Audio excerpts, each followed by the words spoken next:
What if the Shamen were an oi band? That's what we're asking ourselves on this week's What If, How, When, Why.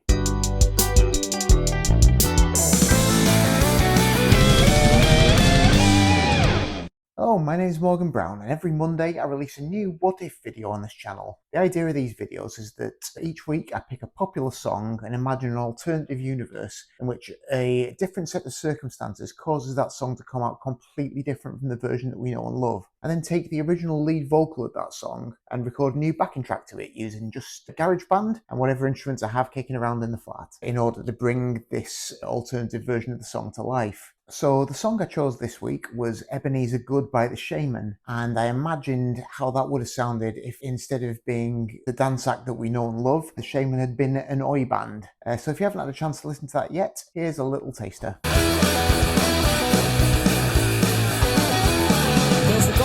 He's got a bit of sweet face and he goes by the name of Ebeneezer Goode. His friends call him Easy when he is the main geezer, and he vibe by the place like no other mate that he should find. He's sublime, he makes you feel fine. They're very much maligned and misunderstood, but if you know he's a real crowd pleaser, he's ever so good, he's Ebeneezer Goode. Ebeneezer Goode, Ebeneezer Goode, he's Ebeneezer Goode, Ebeneezer Goode, Ebeneezer Goode, he's Ebeneezer Goode. So the Shamen were a pretty interesting band actually, and a band that I didn't realise quite how interesting they were until I started looking up some stuff about them in order to make this video. Being the age I am, I wasn't really aware of them until they started having kind of chart hits in the early 90s with their dance records. They were one of the kind of most notable dance acts that I remember from that time. You'd see them on the chart show on Top of the Pops, and particularly when Boss Drum, the album that featured Ebeneezer Goode, came out, you couldn't move for seeing the Shamen. There were a few hit singles off that record. In addition to Ebeneezer Goode, there was LSI, Love, Sex, Intelligence, and also Forever People, I think, was on there as well. And they were a pretty ubiquitous presence in British popular culture around that time in the 90s. And obviously at the time I was a rock kid, definitely still listening to some metal.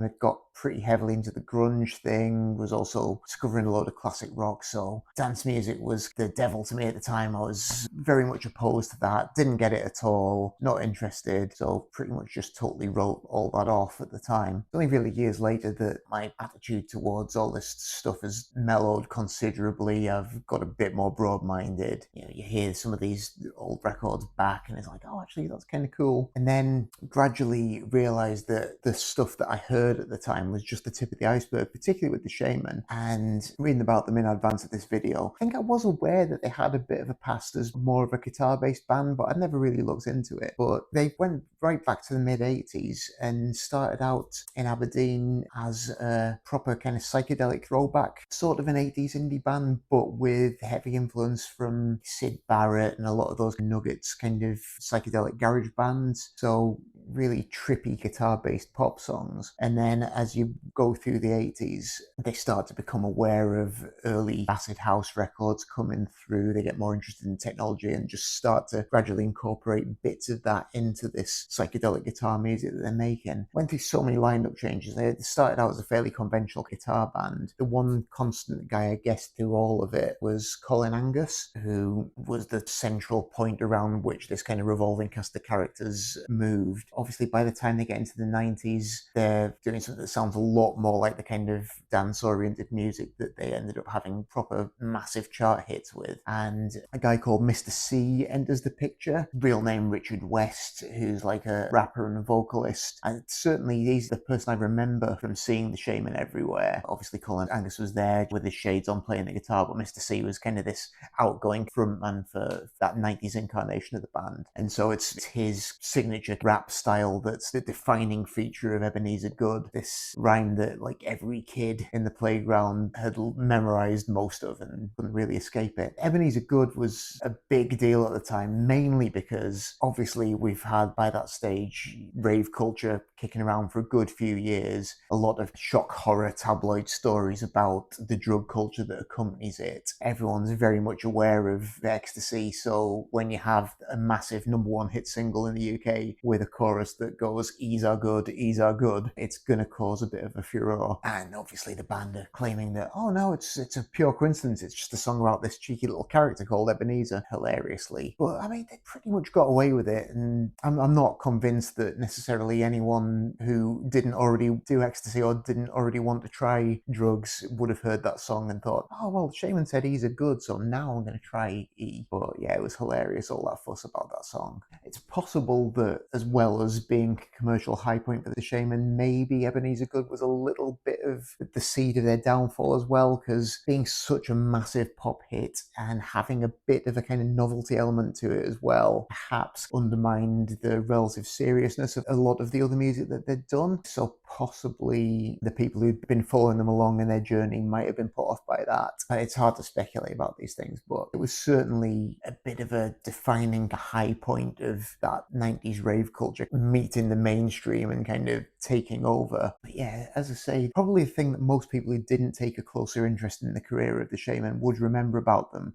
would be Ebeneezer Goode, and specifically that cheeky, chappy kind of Cockney rap that just runs throughout it, as well as the ridiculous chorus. And it's funny, that kind of really Cockney voice. Because of that, I never realised that the Shamen were at least originally a Scottish act. I just assumed that they were from down south. And it's that Cockneyness that made me think of reworking it as an Oi song, because although Oi bands did come from all over the country, I tend to think of it as a bit of a Cockney phenomenon. I guess maybe the Cockney Rejects and Cocksparrow being such dominant figures in that scene makes you just always think of a bit of a London accent. But if you're not familiar with Oi as a genre, it's most easily defined as skinhead punk. I guess the term Oi itself was originated by the journalist Gary Bushell back when he was writing for Sounds magazine around the start of the 80s. He loudly proclaimed himself to be the father of Oi. And he didn't invent the music, that's a ridiculous idea. That was already forming of its own accord, but he probably did come up with the term, and he also put together the Oi the Album series to promote it, which also gave him an opportunity to promote his own dodgy band, the Gonads, who featured on all those too. Certainly those albums, if nothing else, brought together a few of these similar-minded bands and turned it into something that seemed like a movement. I mean, Skinhead had been a thing for a good number of years before this. I guess the Skinhead movement really kind of started in the late 60s, probably really an offshoot of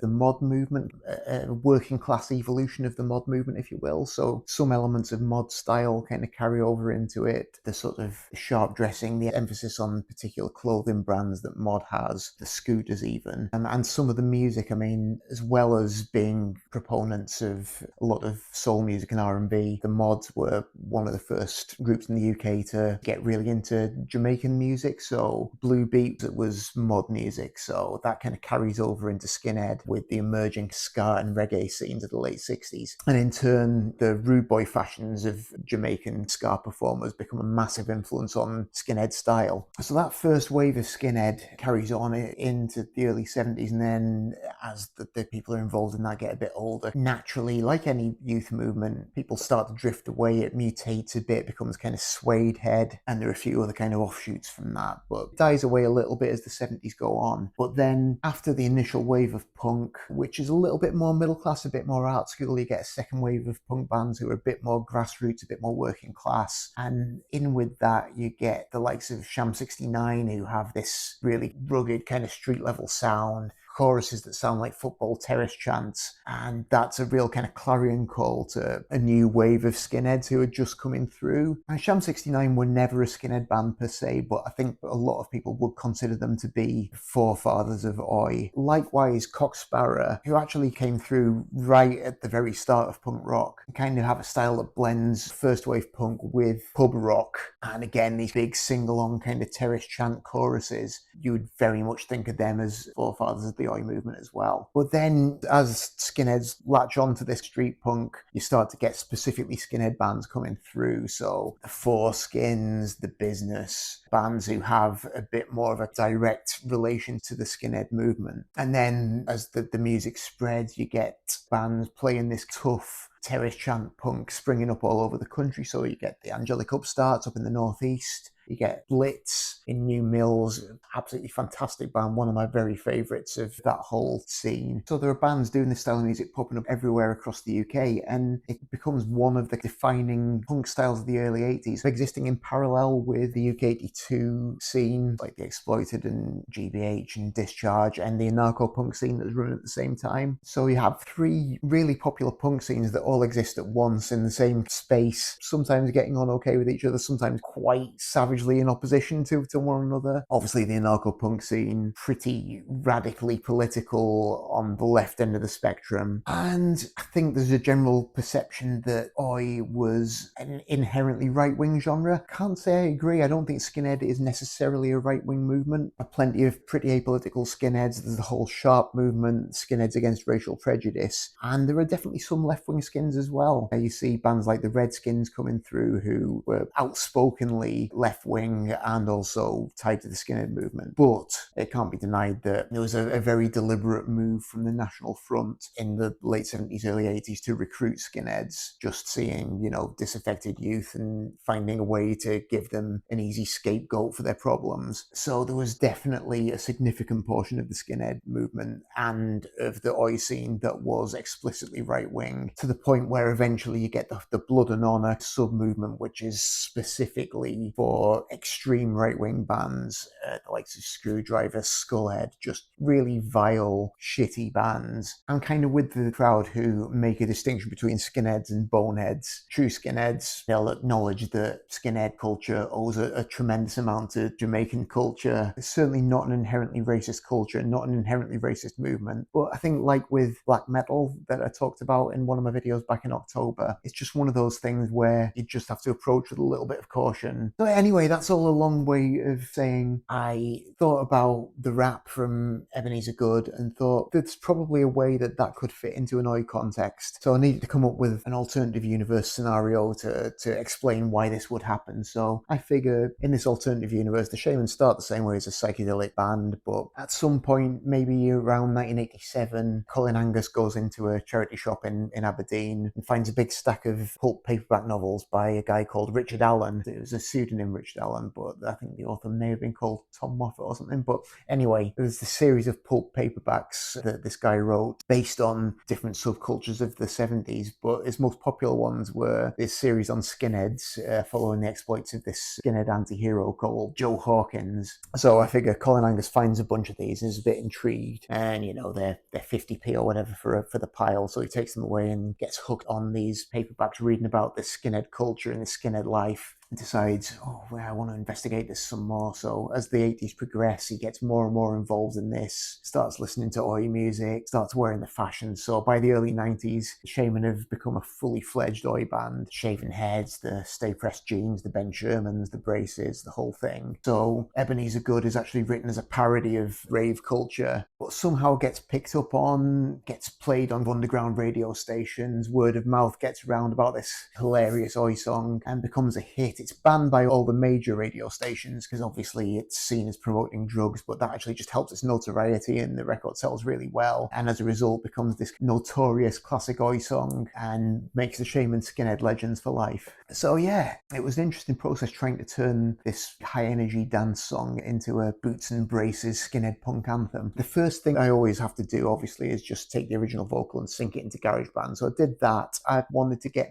a bit more of a swaggering mid-tempo feel, so first thing I did was just slow down that tempo a little bit. So the rap is still kind of speeding along, but it's not absolutely light speed anymore. And then pop some drums on, program them in. What I always do is just play the drum part in on the MIDI keyboard, and then normally I'll go in and tidy it up. For this, I didn't tidy it at all. I left it exactly how I played it in. So really loose, really sloppy, just to get that raw, fairly untutored feel that you get with a lot of those kind of classic Oi records. Played some bass on, fairly rough and ready tone, again fairly sloppy playing, one take, don't bother going back and tidying anything up. Popped a couple of guitar tracks on, nothing fancy at all, just fairly gnarly kind of 70s distortion pedal sounds. Again, just sloppy performances, no fixing. The guitar tracks on this particular track are all using this guitar. It was a kit originally. The body, anyway, was a kit, and then I replaced all the hardware because it wasn't very good. And it's a different pickup. It's a Lindy Fralin pickup, but I made this myself. And it's my kind of standard guitar that I just keep by the computer to just put on kind of quick guitar tracks. Then normally I replace it with something that sounds more appropriate, but it sounded great for the oi track, I thought, so stayed on.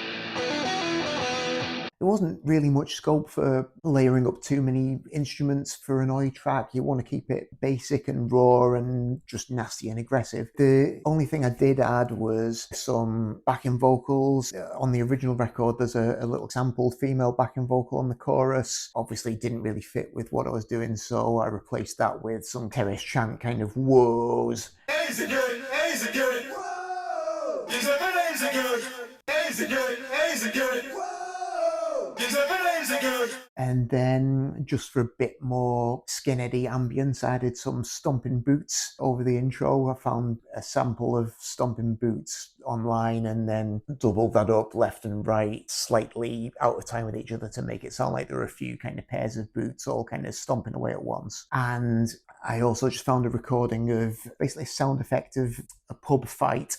So I bring that up over the intro and outro as well, just for a bit of rowdy pub ambience as well, which I think is pretty good for an oi track. I think the whole thing sounds pretty much like the sort of rabble-rousing 3-chord stomper that I wanted it to. And then for a video, obviously started off with the performance of the song by the Shamen, just from Top of the Pops. Mixed that in with some cool footage of early 80s gigs by The Business and The Last Resort, with some really rowdy crowd antics. The Last Resort one's particularly insane because it just dissolves into an all-out brawl. So that was great because it just means that as the video finishes, there's a policeman who comes over and just kind of switches off the camera, which I thought was quite a nice touch. So hope you enjoyed that. Let me know what you think down in the comments. And if there's anything else you'd like me to try out, any songs you'd like me to take a look at, any artists you'd like me to investigate, or any styles you'd like me to try my hand at, do let me know as well. I've had a couple of great suggestions recently, which I'm going to try and get onto in the next few weeks. But yeah, otherwise, that's it from me for this week. So thanks very much for watching, and I'll see you next time.